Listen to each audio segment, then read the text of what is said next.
घंटी बजती है। सुमन दरवाज़ा खोलती है। सामने राजू और उसकी पत्नी अपना सामान लिए खड़े होते हैं। सुमन बिना कुछ बोले बस इशारा करके उन्हें अंदर आने को कहती है। नमस्ते चाची जी। नमस्ते चाची जी। नमस्ते। आओ बैठो राजू। सुमन शीतल को ऊपर से लेकर नीचे तक निहारती है। शीतल गांव की साधारण सी लड़की होती है जिसे शहर के तौर तरीकों का कोई अंदाज़ा नहीं होता।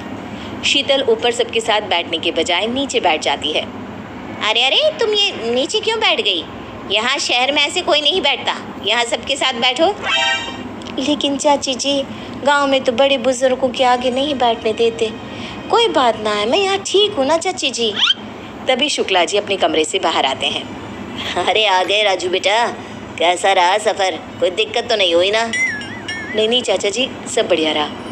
शुक्ला जी राजू के गांव के हालचाल लेते हैं। तभी सुमन राजू और शीतल को उनका कमरा दिखाने की बात करती है। चलो तुम दोनों को तुम्हारा कमरा दिखा देती हूँ। हाँ हाँ, तुम दोनों आराम करो, बाद में बात करते हैं हम। सुमन उन्हें कमरा दिखा कर आती है और अपने पति को सुनाने लगती है। ये कितने दिन तक रुकेंगे? मैं ज़्यादा दिन तक सबकी सेवा नहीं कर सकती, और शीतल को देखकर तो लगता ही नहीं कि उसे शहर का कुछ अता पता भी है।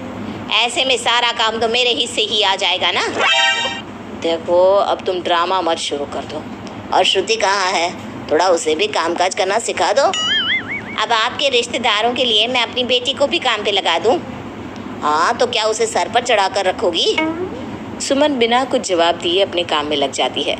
अगले दिन सुमन किचन में काम कर रही होती है तो शीतल मदद करने आती है। अरे चाची जी, आप क्यों परेशान हो रही है? हमें बताइए, हम बना देते हैं। तू क्या मदद करेगी? अच्छा एक काम कर, ये सामान मुझे मिक्सी में पीस कर दे दे। लेकिन मुझे तो मिक्सी चलानी नहीं आती। सुमन शीतल को ताना मारते हुए कहती है। अब तुमसे क्या काम कहूँ? तुम्हें यहाँ शहर का कुछ समझ में तो आने वाला नहीं। शीतल उदास हो जाती है। तभी श्रुति किचन में आती है। मम्मी देखो ना, मेरी ड्रेस पे ये कैसा निशान लग गया। अरे ये किस चीज़ का दाग लग गया? अब मुझे क्या पता, मैं क्या करूं? आज पार्टी में मुझे यही पहनना था। कुछ करो ना मम्मी, मेरी ड्रेस खराब हो जाएगी। ओहो, क्या मुसीबत है। अच्छा रुक, थोड़ी देर में देखती हूँ। सुमन को काम में लगा देखकर शीतल श्रुति की मदद करने को कहती है। चाची जी, ये दाग मैं हटा दूँ? अरे नहीं नहीं, रहने दो तुम्हें तो पता भी नहीं होगा। मैं देख लेती हूँ। अगर कुछ इधर उधर हो गया ना तो श्रुति मेरी जान खा जाएगी। अरे चाची जी, मेरे पास इसके लिए बड़ा असरदार घरेलू नुस्खा है।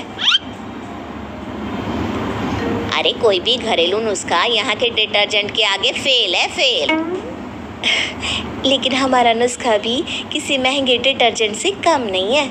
सुमन चिढ़ जाती है और शीतल को ड्रेस से दाग हटाने का एक मौका दे देती है। साथ ही चेतावनी भी देती है कि ड्रेस को कुछ नहीं होना चाहिए। आप चिंता ना करिए चच्ची जी, ड्रेस को कुछ ना होगा। शीतल किचन में से थोड़ा गर्म पानी, नींबू और बेकिंग सोडा लेकर वहाँ से चली जाती है। थोड़ी देर बाद शीतल किचन में आती है और सुमन को ड्रेस दिखाती है। चच्ची जी देखिए तो, दाग निकल गया। अरे वाह भाभी, आपके नुस्खे ने तो कमाल ही कर दिया। मुझे तो लगा ही नहीं था कि ये दाग कभी जाएगा भी, लेकिन आपने कमाल कर दिया। सुमन हैरान हो जाती है, लेकिन शीतल को नीचा दिखाने के लिए उसे सुनाने लगती है। इसमें कौन सी बड़ी बात हो गई, ये साबुन से भी छूट जाता, और वैसे भी ये घरेलू नुस्खे तो मुझे भी आते हैं। लेकिन मम्मी, मैंने भी साबुन से कोशिश की थी, उससे कुछ नहीं हुआ। आप कुछ भी कहो, ये नुस्खा सच में कमाल का था। सुमन का मुंह बन जाता है और वो अपने काम में लग जाती है। ऐसे ही एक दिन शाम को सुमन के घर पे कुछ रिश्तेदार आने वाले होते हैं। सुमन और शीतल खाने की तैयारी कर रही होती है। वहीं शुक्ला जी और राजू भी ड्राइंग रूम में बैठकर बातें कर रहे होते हैं। शीतल देखो, आज घर पे रिश्तेदार आने वाले हैं, तो कुछ भी ऐसा वैसा मत कर देना। ये शहर है और यहाँ के तौर तरीके बहुत अलग होते हैं। अभी तुम्हें समय लगेगा सब सीखने में। शीतल चुपचाप सब सुनती है। तभी सुमन जोर से चिल्लाती है। हे भगवान, ये क्या हो गया मुझसे? इस सब्जी में तो बहुत नमक पड़ गया। अब तो ये सारा खाना बर्बाद हो जाएगा। रिश्तेदार भी आ ही रहे होंगे, क्या करूं मैं? सुमन को परेशान देख शीतल झट से आटे की 2-4 गोलियां बना के सब्जी में डाल देती है। और थोड़ा घी भी डाल देती है। अरे क्या कर रही हो तुम? पहले ही सब्जी में इतना नमक है, अब तुम इसे और खराब ना करो। तुम जाओ यहाँ से, मैं सब संभाल लूंगी। चाची जी, आप क्यों परेशान हो रही हो? आपकी परेशानी यूं दूर हो जाएगी। अब भी ये जो आटे की गोलियां डाली है ना, इसमें सब्जी का नमक ठीक हो जाएगा। अच्छा, और अगर नहीं हुआ तो इसकी जिम्मेदारी तुम्हारी होगी। थोड़ी देर बाद सुमन सब्जी का नमक चेक करती है और नमक सच में ठीक हो जाता है। क्या कहा था मैंने चाची जी? हो गई ना आपकी चिंता दूर। सुमन हंसने लगती है। सारे गेस्ट आ जाते हैं। सुमन राजू और शीतल को सबसे मिलवाती है। शीतल और सुमन सबको खाना खिलाते हैं। अरे वाह सुमन, ये सब्जी तो बहुत अच्छी बनी है। बहू ने बनाई है क्या? नहीं नहीं, ये तो चाची जी ने बनाई है। हाँ, बनाई तो मैंने ही है, लेकिन इसे खराब होने से शीतल के नुस्खे ने बचा लिया। क्या मतलब? सुमन सबको सारी बात बताती है और शीतल ने कैसे झट से सब ठीक कर दिया ये भी बताती है। सब शीतल की तारीफ करने लगते हैं। अरे वाह, तुम्हारी बहू के नुस्खे तो बड़े कमाल के हैं। आज तो सुमन की सब्जी को बचा लिया शीतल ने।